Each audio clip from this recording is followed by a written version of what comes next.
Hi internet people. So this episode of Riverdale was insane, and we knew it was going to be because it was the big killer reveal. And oh my gosh, all the things, all the crazy. Okay, so first, FP, I totally spit everywhere. FP confesses to everything, including things we know he didn't do, like stealing files from Keller's place, which is definitely something that Betty's dad did. He confesses to that. He, just keeps confessing to things, which it's crazy. But then Jughead goes to see him, and he tells Jughead to never come back, and, yells at him. And then Jughead immediately realizes that his father is obviously lying, even though everyone else was telling him that he was, and he didn't want to believe it either, because Archie, Betty, and Veronica tell him that gun was not there. They even bring the parents in to tell them the gun wasn't there, which goes horribly wrong, because the parents are like, why the hell were you doing all of that? And then Alice gets revealed as being the person that that Veronica talked to set up this whole thing. And because Archie's mom is a lawyer, she's like, none of this is admissible. You can't just go telling people these things. Yeah, but they keep investigating, even though their parents tell them not to, which leads to them finding another dead body. Okay, so, while they were looking stuff up, it turns out that Joaquin was FP's phone call, which is weird because you'd think he'd call, a lawyer or his kid. Or maybe his wife, who lives in Toledo, Ohio. Yeah!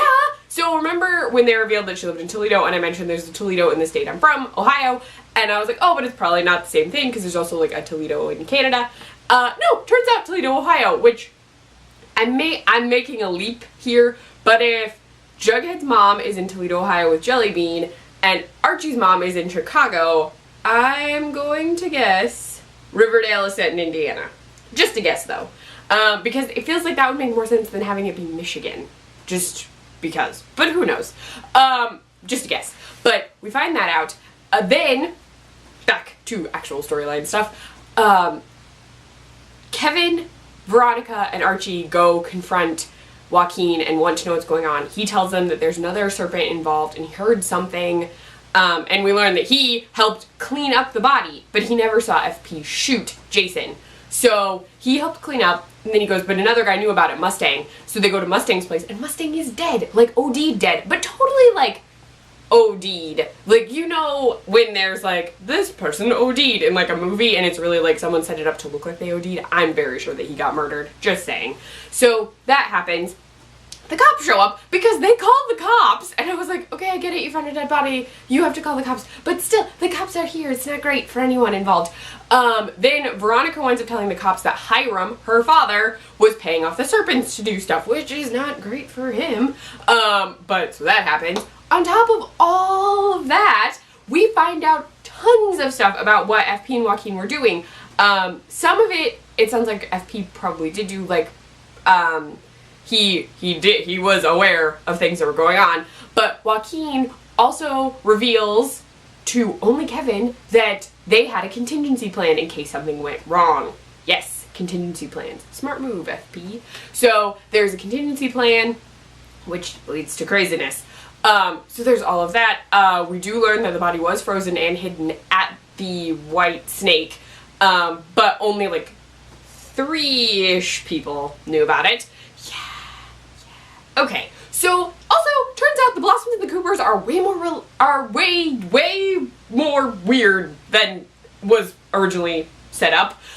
So the Blossoms and the Coopers were once just the Blossoms, because apparently everyone is related, making Jason and Polly third cousins. So we're at a Roosevelt level situation. While not actually incest, it's a little creepy. So, turns out everyone's related, making everyone a Blossom. Yeah. So that's a thing. The Coopers, who are technically also Blossoms, whatever, the Coopers go grab Polly and bring her home, who now learns everything about the weird connection between the families. But also Cheryl knows now, which is interesting. Yeah. So that's, yeah. Okay, so beyond all of that, there are a lot of things that happen. Cheryl, at one point, smacks Jughead a bunch because he apologizes after he thinks that his dad... Because at one point, he just, he gives up and he comes to school and he, apologizes for what happened to Jason. and she hits him a lot. But she, like, doesn't feel good about any of this, because even though people keep saying they, like, found the killer, she's like, I don't feel any better. Yeah, and then, at one point she confronts her mother because she wants to know what Jason was running away from, and her mother, like, takes her into this barn full of syrup barrels and says drowning it, like, there's so much syrup you could drown in it, like, all this stuff, and it's weird. But, yeah, things are crazy. So, yeah, that contingency plan that Joaquin talked about leads to them finding Jason's jacket. Inside the jacket is a flash drive. They put the flash drive in, and then what we see is everyone reacting to the flash drive video, and it is an interesting situation. So they watch everything, but then Betty immediately calls someone, and no one knows who she calls. Turns out she calls Cheryl, who confronts her father. So we don't immediately get to see the video, but based on that confrontation, I was like, okay, it's definitely him. So we then get to see the video because Alice Cooper took it to the sheriff and the mayor, who watch it, and then they go to arrest Papa Blossom, and he's not getting arrested. Nope. He hung himself in the barn, and the syrup barrels were full of drugs. I'm pretty sure those were drugs. Just, that wasn't syrup on the ground. Yeah, so that's fun for everyone.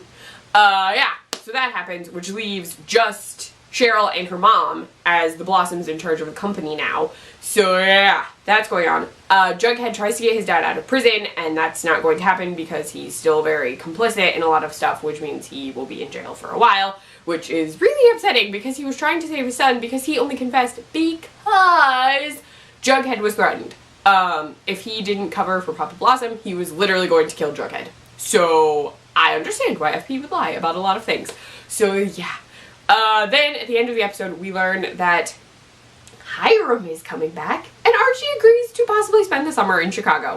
So that's a thing. So Mrs. Andrews goes back to Chicago, but Highr'd Lodge is coming. So who knows? I think that's season 2 stuff though, because I don't think he's been cast officially yet. So yeah, lots of stuff.